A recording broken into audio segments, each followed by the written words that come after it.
बहुत थक गया हूँ, बहुत प्यास भी लग रही है और बहुत जोरों की भूख भी। और मेरी जेब में 1 रुपए भी नहीं है। इतनी जगह गया पर कहीं कोई काम नहीं मिला मुझे। क्या करूं, कहाँ जाऊं अब? अरे ये तो एक कपड़े की दुकान है। एक बार वहां जाकर देखता हूँ, शायद मेरे लिए कोई काम ही हो।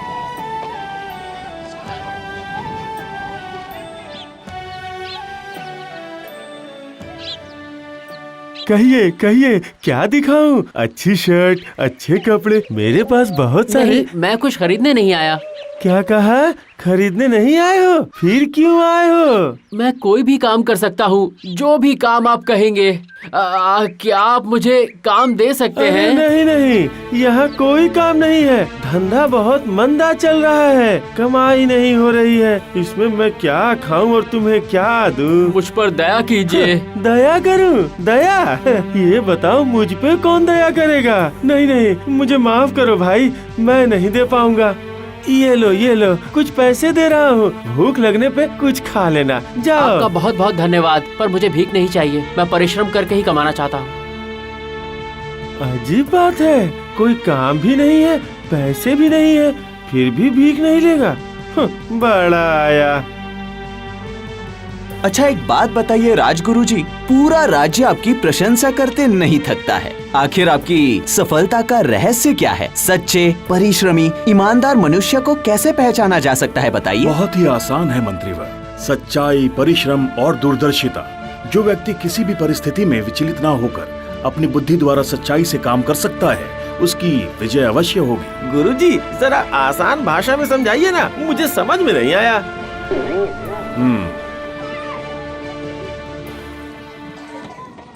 परिश्रमी व्यक्ति इस मरे हुए चूहे से भी लाखों रुपए कमा सकता है, अन्यथा आम मनुष्य की नजरों में वो सिर्फ एक मरा हुआ चूहा ही है।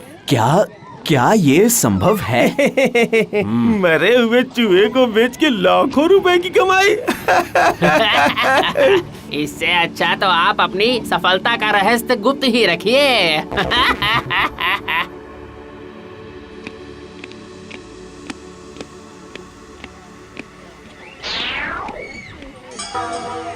किसी राज्य के राजगुरु गलत बात तो नहीं कर सकते हैं।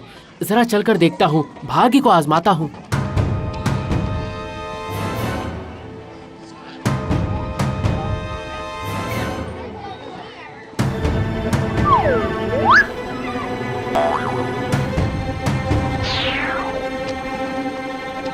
उधर देखिए राजगुरु जी, अपने भविष्य के लखपति को।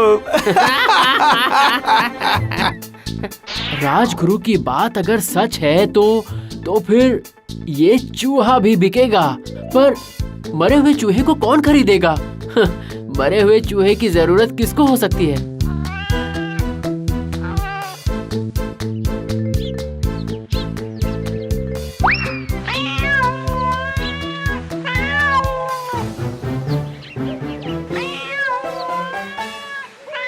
अच्छा, तो ये बात है। भाई साहब, ये चूहा क्या मुझे बेचेंगे आप? आप इसे खरीदेंगे? हाँ, लगता है मेरी बिल्ली को ये मरा हुआ चूहा बहुत पसंद है। इसके लिए 1 पैसा दे सकता हूँ। इसका मतलब राजगुरु जी ने जो कहा था वो सच हो रहा है। ऊपर वाले ने मेरी मदद कर दी। जरूर बेचूंगा। ये लीजिए।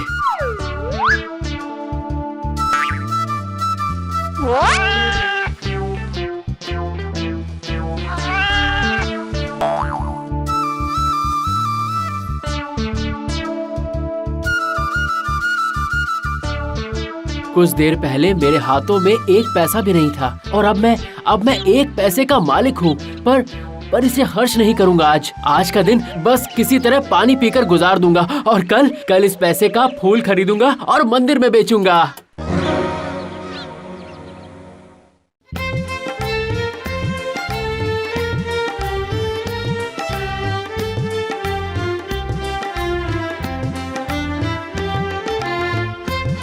ये फूल ताजे हैं क्या? हाँ, मैं ताजे फूल ही बेच रहा हूँ। बताइए आपको कौन सा चाहिए?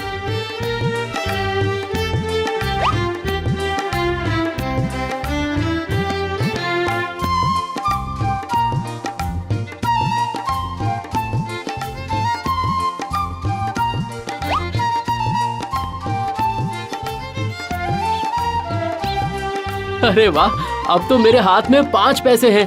1 पैसे से आज रात को खाऊंगा और बाकी पैसों से कल राजपथ के मोड़ पर ठंडा शरबत बेचूंगा। आइए आइए आइए, ठंडा ठंडा शरबत पीकर देखिए, चैन आ जाएगा। आइए आइए, ओ भाई, ओ बहन जी, आइए, इस गर्मी में शरबत पीकर अपने प्राण और शरीर को शीतल कीजिए। आइए आइए आइए, ठंडा ठंडा शरबत पीकर देखिए। आइए। जरा दे तो बेटा, मुझे जरा शरबत दे दो, बहुत प्यास लगी है मुझे।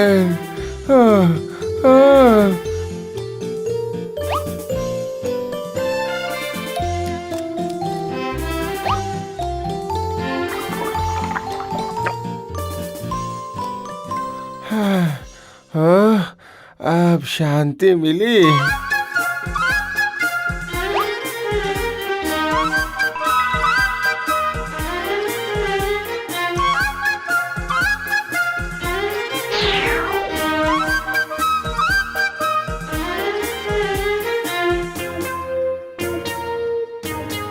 एक समय था मेरे हाथ में 1 पैसा भी नहीं था, और आज इस वक्त मैं 100 पैसे मतलब पूरे 1 रुपए का मालिक हूँ। अब मैं सोचता हूँ कि किस प्रकार मैं अपने जीवन को और आगे बढ़ा सकता हूँ।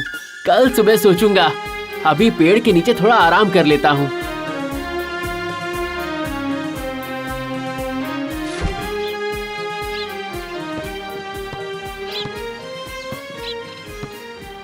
ओह, इन किसानों को कितना कष्ट है। इन्हें जरा शरबत पिलाकर आता हूँ, यही सही होगा।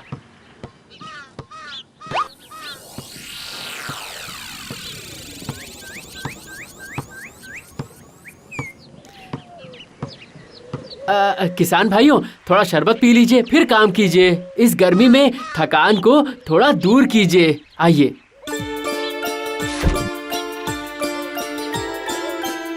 नहीं, मैं आपसे कोई पैसे नहीं लूंगा। आप लोग मेहनत से खेती करते हैं, तभी तो हमें भोजन मिलता है। ये मेरी तरफ से आपके लिए दक्षिणा है। तुम कौन हो बेटा? तुम तो बहुत दयालु हो, बहुत दयालु हो बेटा। हमारे बारे में कोई भी ऐसा नहीं सोचता।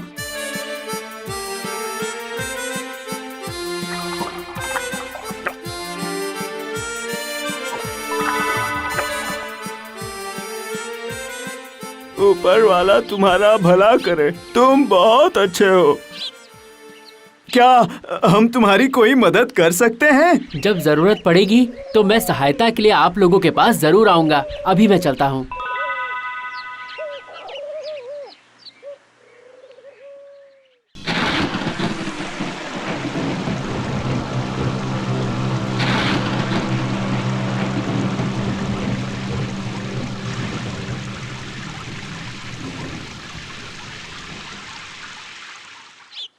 जब एक मरा हुआ चूहा मुझे इतने पैसे कमवा सकता है, तो फिर तूफान में गिरे हुए ये इतने सारे पेड़ भी मुझे ढेर सारे पैसे कमवा सकते हैं, है कि नहीं?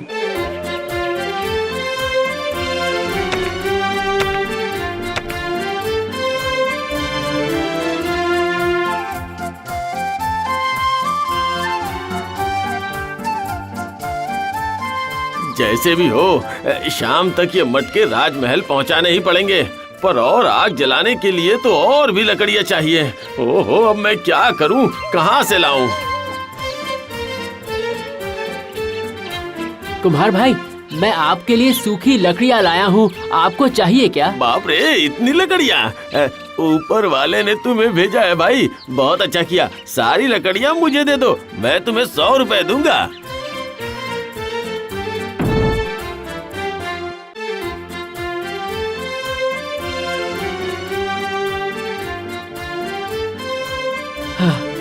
आज बाजार की तरफ ना जाकर शहर के बाहर जाता हूँ, देखता हूँ वहाँ भी कुछ काम है क्या। अरे चल चल चल, शाम हो जाएगी, चल चल, शहर जाकर ही तुम्हें खाना मिलेगा, इसलिए जल्दी करो, चलो। अगर यहीं शाम हो गई तो डाकू आ जाएंगे, चलो। अरे अब चलो भी।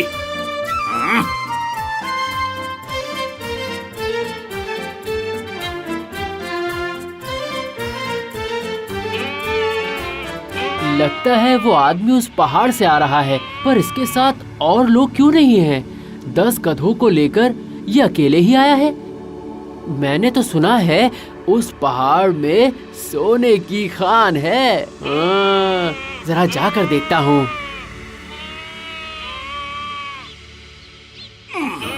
लगता है मित्र आप किसी मुसीबत में हैं। हाँ भाई, मेरे सभी गधों ने आज 3 दिन से कुछ नहीं खाया है। कहीं भी घास फूस नहीं है। अच्छी घास फूस की बहुत जरूरत है। क्या तुम कुछ बता सकते हो? हैं? कुछ ही दूरी पर शहर है, वहाँ जाकर आपको सब कुछ मिल जाएगा। फिर तो अच्छा ही हुआ। अगर तुम मुझे कुछ घास लाकर दे दो तो मैं तुम्हें 10 सोने की मोहरें दूंगा।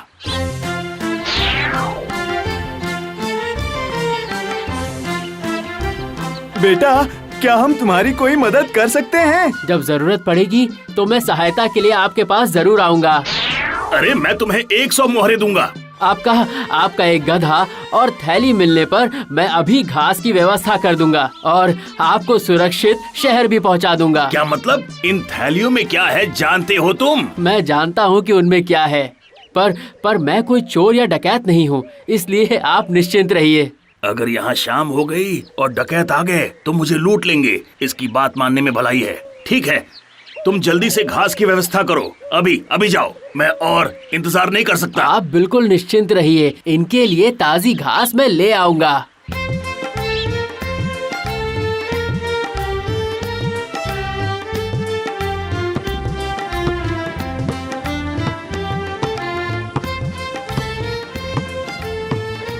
किसान भाई, मेरे पास 100 रुपए हैं। आपके खेतों में पड़ी ये घास के ढेर मैं खरीदना चाहता हूँ। देखिए, मैं जानता हूँ कि 100 रुपए इतनी सारी घास के लिए कम है, पर मुझे कुछ उधार दे दीजिए ना। मैं कुछ दिनों के भीतर ही आपके पैसे दे दूंगा। ये तुम क्या कह रहे हो बेटा? उस दिन तो तुमने ही हमें प्यास से मरने से बचाया था, तो क्या आज हमें मदद करने का अवसर नहीं दोगे? मदद के बदले मदद लेना ठीक नहीं है, इसलिए मैं आप लोगों को घास के पैसे जरूर दूंगा। ठीक है, जैसी तुम्हारी मर्जी। तुम्हारा भला हो, बस यही चाहते हैं हम। मुझे बस इसी आशीर्वाद की जरूरत है। तुम हमारी गाय ले जाओ। गाय की पीठ पर घास और पुआल बांधकर जहाँ जाना हो ले जाओ। जब तुम्हारा काम हो जाए तो लौटा देना। क्यों?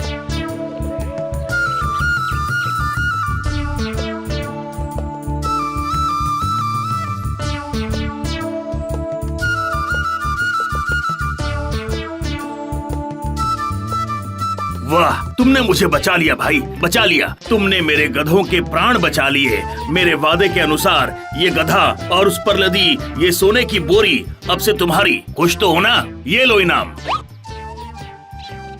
चलिए मैं आपको शहर पहुंचा देता हूँ। इसका मतलब राजगुरु की कही हुई सारी बात सच हुई।